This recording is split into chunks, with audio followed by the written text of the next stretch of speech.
हत्ती आणि मुंगी. घनदाट जंगलात गजानन नावाचा एक विशाल हत्ती राहायचा. तो खूप चांगला होता, पण कधीकधी त्याला त्याच्या मोठ्या आकाराचा विसर पडायचा. त्याच जंगलात रेणू नावाची एक छोटी मुंगी राहायची. ती खूप हुशार आणि खूप मेहनती होती. ती दिवसभर आपल्या कामात व्यस्त असायची. एके दिवशी गजानन नदीवर पाणी पिण्यासाठी जात होता.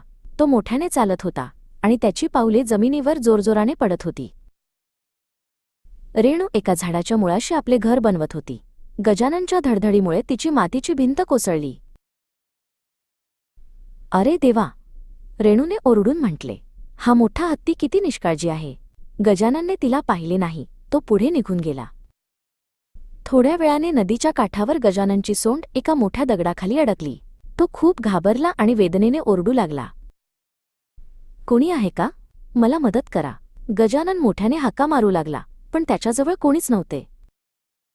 रेणूने त्याचा ओरडण्याचा आवाज ऐकला.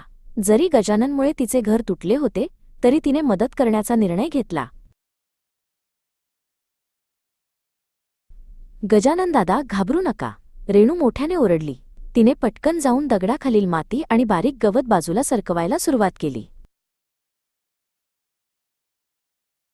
हळूहळू रेणूच्या प्रयत्नांमुळे आणि हत्तीच्या थोड्या मदतीने दगड थोडा हलला आणि सोंड मोकळी झाली. गजाननने कृतज्ञतेने रेणूला पाहिले आणि माफी मागितली.